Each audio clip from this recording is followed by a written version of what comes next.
Wolfpack, welcome back to another episode of Spectating Vondel, and we're going to be diving into solos, trying to see if players are still struggling with the solo gameplay and self-confidence. We know when it's duos, trios, or squads, players have a little bit more confidence because they got homies to run with, but I wanted to see if it's the Almazra and ashika mindset that when they're by themselves, they struggle and they freeze up. Well, let's go ahead and dive into the action. If you do enjoy the video, leave a like on it. Let's get this video to 500 likes. Also, subscribe to the channel today. But let's go ahead and dive into the gameplay. So while we're waiting for the inevitability of my demise, what do you guys think about the new map? Do you like it? Do you love it? Is it crazy? Let me know in the comment section what you guys believe, and let's go ahead and dive into it and see what we have. Are you serious? I gotta take my KD 3 times? No! Ridiculous. All right, we instantly started spectating, and unfortunately, one player got 2 stat. Now, look, if you're in a situation where all you have is a pistol and you're being full sent, that's one of those moments you do not challenge. Unless you're absolutely out in the wide open, you have nowhere to run, don't challenge. He was in a building. He could have jumped out a window. He could have rotated a roof. He could have kept running. He could have tried his best to get away. Would he have successfully ran off? Who knows, but it's better than trying to win a pistol fight in a 1v2. I don't care how accurate you are. 99% of the time, you're not going to win a 1v2 pistol fight. But here we are spectating Rip Fredo and the homies. And this is really what the map comes down to. It's a very rotation-oriented map, but unfortunately, because of the map layout, and I'll display that on the screen right here, but because of the map layout, there's a lot of canals, which really make it hard for anyone to pre-plan rotation. So as important as rotating is, this is one of those maps where rotations really isn't going to be that easy to get. You're not going to be able to pre-rotate, not going to be able to just utilize your knowledge of high ground positioning, things like that to help win your fights. You're going to have to. You're going to have to try to win your gunfights, meaning pushing across canals, pushing out in the open, trying your best to snap on people playing the rooftops and the angles. It's very hard for anyone to actually pre-position and get in the right spot. And look, right now we're watching a lot of players die, like the player Rip Fredo we were just watching. He died because he ran into a door he thought would open. Honestly, I thought it'd open too, but it didn't. And that's just coming down with learning the map. If you guys watched my live stream on YouTube here yesterday, you guys know I just spent the whole time, the whole 4 hours playing this map, not trying to get kills, not trying to win, but just learning the map layout, because I know in my head, learning the map is one of the most crucial things you guys can do as players if you want to elevate your gameplay, whether it be going for kills or going for wins.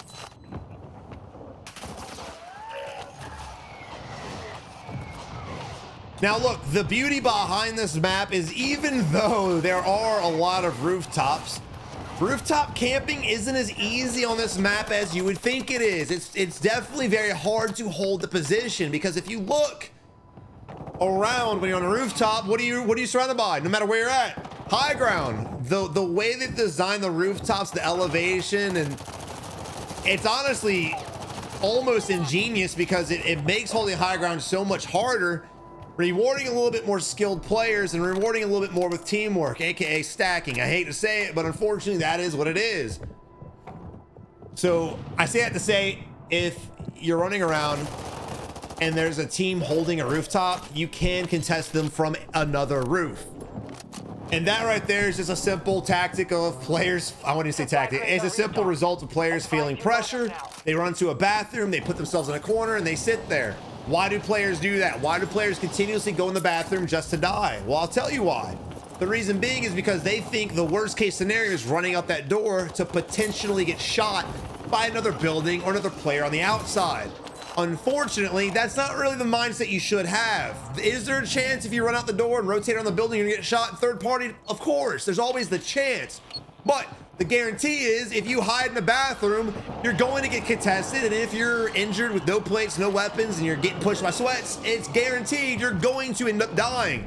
So again, risk versus reward. Would I rather risk possibly running around the building and rotating around this thing to possibly get shot by a third party, or would I rather just go into the bathroom and guaranteedly get shot? I know I went a little too in on that, but again, look, I'm tired of seeing players, and players, you're all better than you think you are. Just stop hiding in bathrooms. No matter how bad of a day I'm having in Warzone, we all have bad days. You'll never see me hide in a bathroom unless I go in the bathroom, close the door, pop a plate, and then push the door to challenge the enemy, doing some kind of door play. Other than that, though, never just put your back in a corner because you're gonna get destroyed. And remember, no matter what the health change is, melee is always the way. I hate it. I hate it. I don't even have melee bound on my keyboard. I don't use it. But you should. Melee. I like to put myself in rough situations and win with my pistols or my weapons and stuff just to help me become a better player every day. But that's just my personal preference. If you're in a close range like that, melee the fuck out of them. Now the circle moves fast in this map too. Relatively fast, especially if you're on the opposite end and you're on the fast end, it's gonna come real quick. So again, make sure you're trying your best to get positioning. Make sure you're trying your best to defend whatever area you're trying to hold. Now, one thing I have seen in this map is players, again, hiding on low ground, sitting on bottom staircases, just sitting there. You want to always try to get high ground, because if you look at the mini map right here, what you're able to do with all these rooftops is, again, what? Gatekeep. You can catch so many people crossing the canals, the bridges, out in the open, pushing one building to another. It's such a good map to gatekeep, and to be honest, you can probably end up dropping 20 literally just gatekeeping the edge. Pay attention to the plane route, pay attention where most of the people land, and then gatekeep based off of that simple knowledge right there. Utilize UAVs and push buys as often as you can, throwing up as many UAVs as you can, and then again, gatekeep the areas that are marked with UAVs. A lot of people think if they have a UAV up, they have to instantly just push them. But look at this mini map right here. You can just go to this location, sit on top of the rooftop, and gatekeep those two guys outside the zone. That's an easy kill. And we are going to this area, which is fine.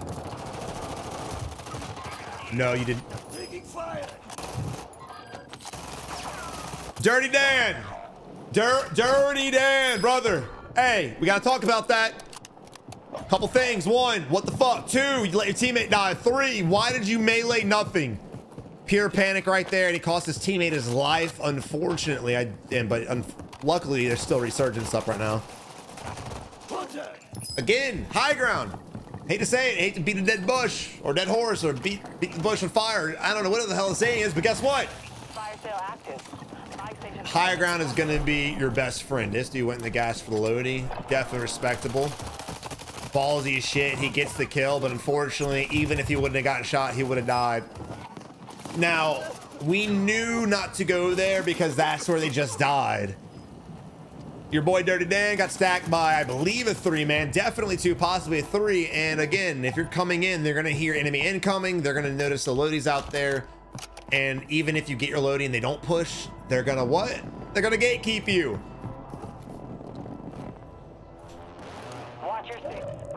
And now when I recommend you guys play high ground, it's more or less because, look, the longer you guys survive in a game, the more practice you get to have. And I'm saying that, but that could fork off into 2 different thought processes. One, you could be like, Savage say stay alive, so I need to camp and hide. No, that's one fork I don't want to talk about. Hell no. The other one is, Savage said we need to stay alive, so I'm gonna end up gatekeeping and get in as many fights as possible. That's the right one, right? Stay alive, play the high ground. If you guys are trying to work on your accuracy and your aim, just full sitting everything, you're gonna get clapped. It's a good way to practice, but a better way to practice is to play the high ground and positioning, practicing your long range aim, practicing pushing people on the rooftop, and again, maintaining the high ground. If you're running around on the ground level, you're gonna get clapped from people on the rooftop and the ground. If you're playing the high ground, you only potentially really have a chance to get clapped by people on the high ground or kill streaks. That's a topic for another day. I will say, bro, again, it's crazy. We've been spectating this for 10 minutes and there's still 40 players alive. It's a fun map. Like I said, competitively, it drives me insane. But from a fun, hectic, the world's caving in, everyone's getting clapped. It's a lot of fun, man. And I hate Activision. I hate Call of Duty, everything inside me, bro. But I gotta give credit where it's due, unfortunately, and it good. It's honestly like a mixture of Fortune's Keep and Verdansk. Yeah, been so many damn maps now, I can't remember which one was which.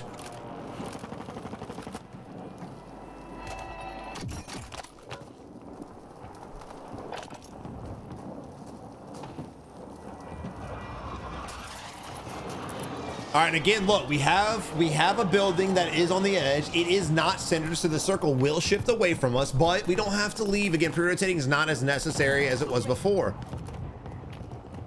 Gather intel, figure out where you want to go. There, I was about to show them for not even looking that direction. You want to look the direction you're possibly gonna have to rotate, so you can start pre-planning routes in your head. We really don't have much to work with. We have a gas station, which isn't my favorite, but if you notice the zone right now, good job on teammate being there. You notice the zone right now, it's split in like 4 sectors because of the canal. So there's really, again, no way we can possibly pre-rotate to the best spot yet. So play this rooftop, play the high ground. I'd honestly be a little bit higher up and kind of play that edge to force me here. But here we are again, going back to low ground. One teammate goes down. I'm not a fan of all of them jumping down, to be honest. Again, play the high ground. Why would you put yourself in this situation? Because even though there was a team under us, and you know, I don't disrespect the fact they full sit down there, but again, I'd rather play the high ground because we can fight them eventually from the high ground, and also we can gather intel where other enemy teams are at.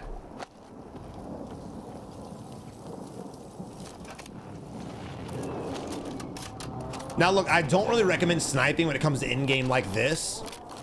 Even if I'm rocking a sniper as my main weapon, if it comes to in-game at this point, and the next circle, which will identify itself in 16 seconds, pops up, it's gonna be small. It's gonna be condensed. So I'm gonna want an AR and I'm gonna want an SMG. Again, personal preference. You can quick scope and do all that stuff if you want, but I know I'm gonna fight multiple enemies at the same damn time, and flinch on sniper rifles is no fucking joke. Requesting flow clear. Target marked.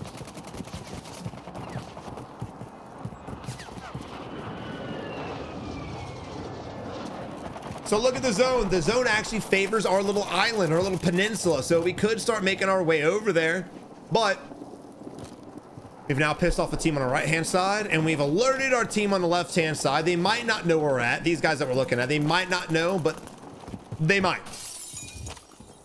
So I say instead of pissing off people that you're not gonna be able to execute, shooting people on the rooftop, shit like that, like they're so far away, even if we down them, knock them, hit them, we're probably not gonna execute them. Again, start focusing on where you're gonna go, what building's gonna be best to get into, which AKA is gonna be the building that's by the by.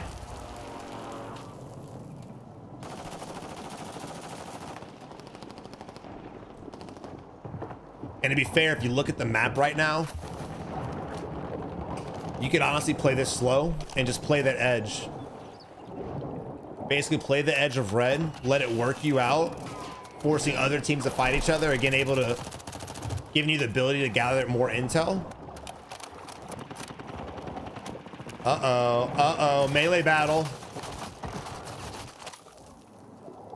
Bro, play it up and go back down, you crazy psychopath. Oh, I'd be pissed. You think the precision angle should have hit him? I don't know, man. He was on that edge, but I don't know. The craziest thing about the water play, and I love the fact you can see through water, but the craziest thing about this crap is that you can't shoot your SMG in water. I hate it. I mean, even in blackout, when you were in the water, you had full range of motion with all your guns. Another guy jumped in behind our teammate. Oh, that's gonna cost you. You see him swimming in front of us.